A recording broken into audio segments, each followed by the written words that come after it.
Hi everyone, hope you are having a good day. I guess you already know, but Anthropic came up with their own AI editor a couple months back called Claude Code, which at the beginning wasn't super compelling to me, mainly because they only had one pricing of $100 per month, which I don't know was out of my AI editor budget. But recently they introduced this new Pro plan, which is $17 per month if paid annually, or $20 if monthly. And my cursor subscription was about to end, so I figured now is a good chance to try it out. So let's get started. I have seen some demo videos, and based on that I realize it's not a typical AI editor. You just run it in your terminal. So let's just install this first. Alright, so it's installed. Welcome to Claude Code. Dark mode is fine. So you can either take a monthly subscription or do usage based. I'll go with subscription. Let's get the Pro plan. Alright, so let me complete this and I'll be back.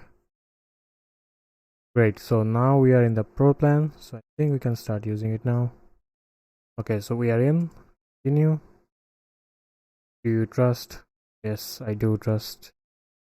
Okay, good. So now I think we can start using Claude in this project.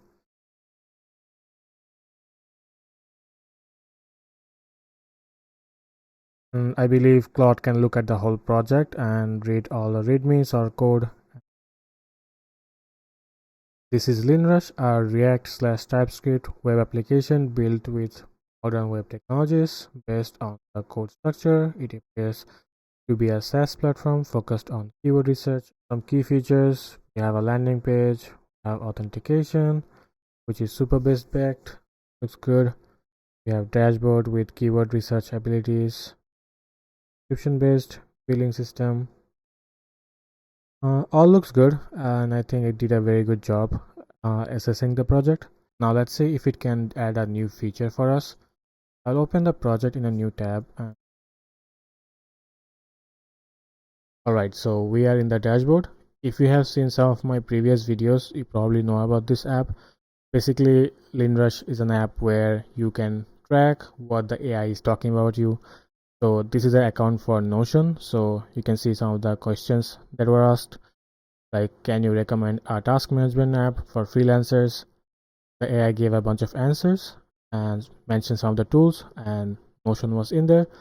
So you basically get a badge. Notion was mentioned here, and here's all the other brands that was mentioned in the product. And on the top I have this card that says all the questions that I have in total. So I have 153. I want another card over here that will give us the number of how many times your brand was mentioned. So if your brand is Notion, how many times Notion was mentioned out of the 153 questions, right?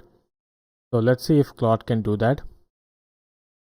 Look at dashboard. I'm not gonna specify any file or anything. Hopefully it will figure that out where the dashboard is. I have a card that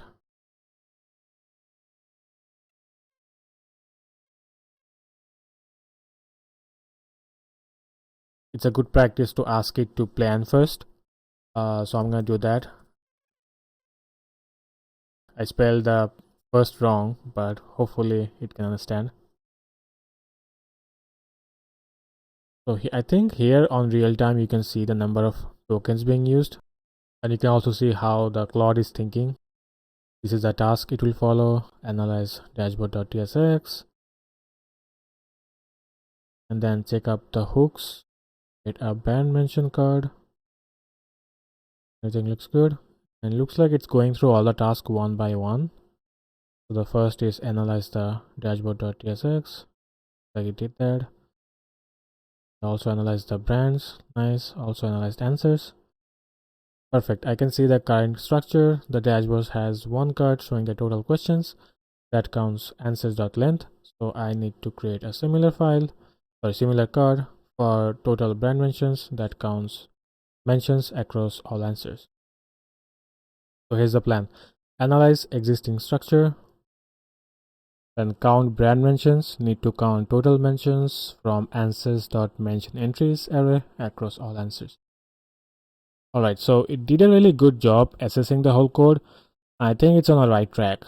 But just one slight update. If you see my dashboard, there are brand mentions of all the questions, but these are not necessarily your product. Like for example, here, Trello, Asana, Todoist, ClickUp, Notion. Notion is probably only your brand, right? And these are probably your competitors. So I think what I'm gonna do is have two separate cards, maybe one as competitor mentions and one as your own brand mentions, right? So let's update this. Good. So far, let's rename brand mentions to competitors mentions.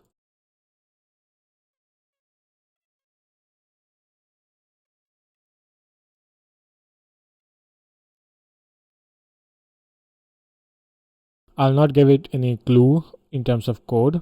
Let's see if we can figure it out.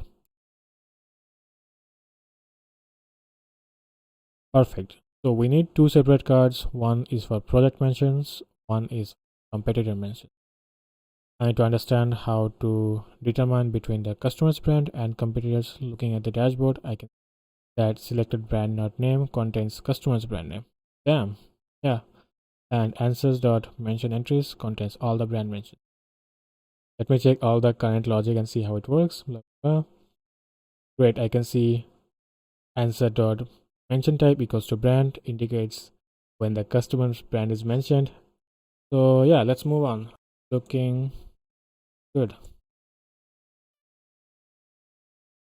Now it should write all the code.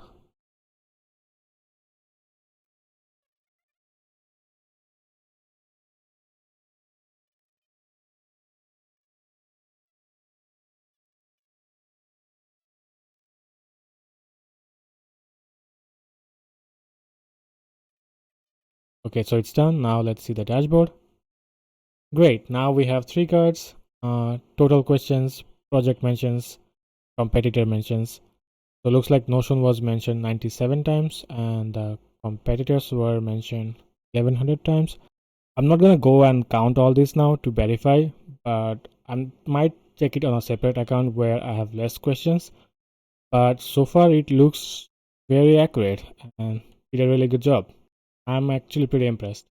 Now let's try to add one more features where I want a select box on top that will filter out the dates. If I select the last 7 days, it will show the numbers for only last 7 days. If I select last 30 days, it will only select last 30 days, right? So let's try to add that. Good job on the task. Now let's add a date.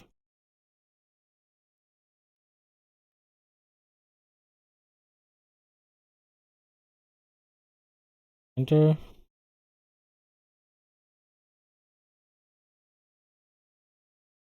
Okay, so this time we didn't ask it to plan first, so it went ahead and started writing code on the first try, which is fine. Let's see what it does.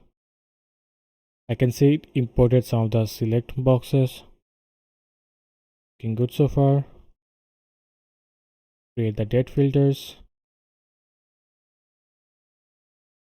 We now have the switch case. As expected, this one taking a lot more tokens than the previous one. Think we're almost done, and looks like we are. Now let's see the UI. Okay, so we have the filter over here. We can select last 7 days. And I can see it changed the numbers. That's good. And let's scroll down. All right, so the last question is from 7 days ago, and I cannot see the questions below that. Then we can select last 30 days, 90 days. One last thing I want to add, like if you see all the questions, there's like too many of them, right? So I want to add a pagination on the bottom where I want to show 20 questions by default, and then users can paginate between them. So let's add that.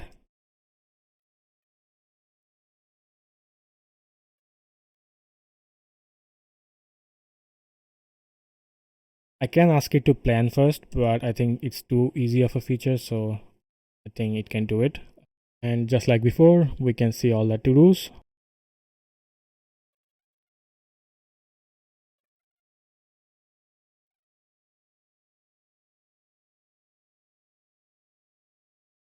Alright, so it's done with the UI. So I can see all the questions. And at the bottom, we have the UI for pagination. So we are at the first page. Go to the second page, third page, go to previous, next, last page. Yeah, all looks good. I think I need to do some editing on the UI, but in terms of like overall functionality, I'm actually pretty impressed. I don't know, let me know what you guys think. But based on my initial expression of trying it out, I think I like Claude Code more than Cursor or Windsurf that I used to use in the past. And having this in the terminal somehow makes sense. The model is really good and did almost all of my tasks, you can see, on first try. So yeah, I'm actually really impressed, and I think I will keep using Claude Code for now. Let me know if you guys have any tips and tricks to improve. That's all I have for this video. I'll see you next time.